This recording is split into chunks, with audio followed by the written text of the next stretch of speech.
Hola, colega veterinario. Hoy vamos a sumergirnos en la fisiopatología de una de las emergencias más desafiantes de nuestra rutina, la cetoacidosis diabética felina, o CAD. Como especialistas, necesitamos ver la CAD no solo como un evento aislado, sino como una falla catastrófica y progresiva en la homeostasis energética del paciente. Es la transición de un desequilibrio metabólico crónico a una emergencia crítica. Para entender la CAD, primero necesitamos mirar el punto de partida. La diabetes mellitus felina es esencialmente un síndrome de insuficiencia insulínica. Puede ocurrir por una falla en la secreción del páncreas o por resistencia en los receptores periféricos. Lo que separa al paciente diabético que consideramos estable de aquel que entra en crisis acidótica es justamente la concentración crítica de insulina necesaria para frenar la producción de cuerpos cetónicos. En el paciente diabético estable, la insulina está reducida, pero aún existe en un nivel suficiente para prevenir la cetogénesis excesiva. La glucosa se utiliza de forma lenta e ineficiente, generando hiperglucemia, pero las funciones básicas se mantienen. La generación de ATP ocurre parcialmente a través de la glucosa y las reservas de glucógeno. El resultado clínico, esos signos clásicos que bien conocemos: poliuria, polidipsia y polifagia. Pero el escenario cambia drásticamente cuando entramos en el estado de hambre celular absoluta. Aquí, la insulina es absolutamente insuficiente o es anulada por hormonas de estrés. Ocurre una inanición intracelular. Tenemos glucosa abundante en la sangre, pero es inaccesible para las células. La generación de ATP se interrumpe y el cuerpo interpreta esa falta de insulina como un estado de privación total. Como consecuencia, hay una movilización frenética de grasas y proteínas, lo que lleva a una pérdida de peso aguda y anorexia. Esto nos lleva a lo que llamamos el paradoxo de la abundancia. La sangre presenta una hiperglucemia severa, pero las mitocondrias celulares pasan hambre por falta de ATP. Sin la insulina para abrir las puertas, la glucosa no cruza la membrana celular, obligando al organismo a buscar vías metabólicas alternativas. Cuando esta inanición llega a su punto máximo, el cuerpo entra en modo de supervivencia extrema, convocando a las tropas hormonales de emergencia. ¿Y cuál es el detonante de esto? La descompensación de la cetoacidosis diabética rara vez ocurre de la nada. Generalmente, una enfermedad concomitante como una pancreatitis, colangiopatitis o una infección actúa como el desencadenante. Ese desencadenante provoca la liberación masiva de las hormonas contrarreguladoras. El glucagón, que es el principal antagonista de la insulina en la cetogénesis, además de la adrenalina, noradrenalina, cortisol y la hormona del crecimiento. Estas hormonas revierten cualquier esfuerzo de almacenamiento de energía.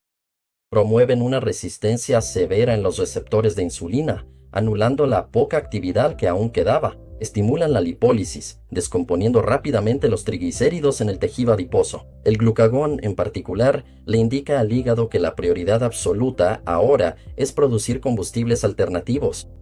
Una vez que estas tropas hormonales toman el control, una cascada de ácidos grasos inunda el hígado.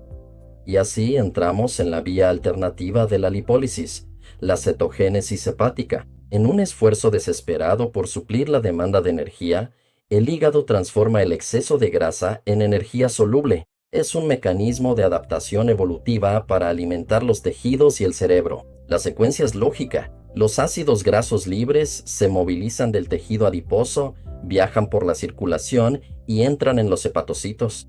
El hígado oxida estos ácidos a gran velocidad, pero las vías oxidativas normales se saturan y el resultado es la formación de cuerpos cetónicos. Aquí reside el peligro y la gran paradoja metabólica. El hígado produce acetoacetato, beta-hidroxibutirato y acetona. Lo que debería ser una salvación energética se convierte en una toxicidad sistémica.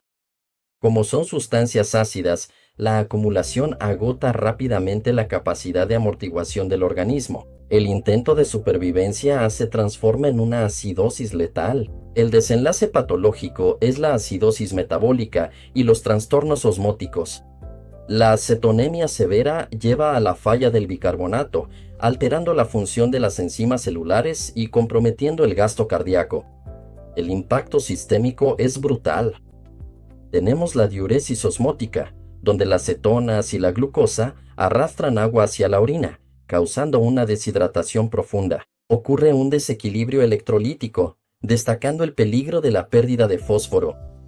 Si el fósforo sérico cae por debajo de 1,5 miligramos por decilitro, el paciente corre un riesgo inminente de hemólisis oxidativa y anemia severa. Esta pérdida masiva de líquidos lleva a la hipovolemia y al shock, que en el gato se manifiesta por mucosas pálidas y bradicardia.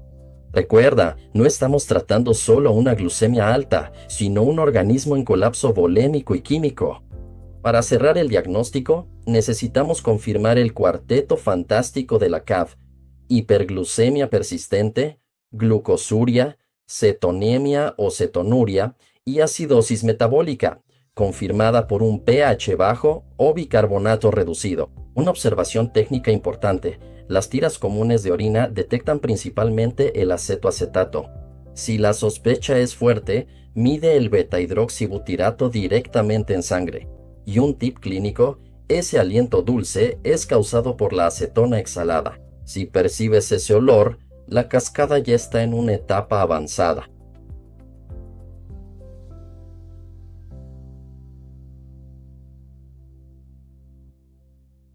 Entender esta cascada, desde la inanición celular hasta la posible hemólisis, transforma tu manejo.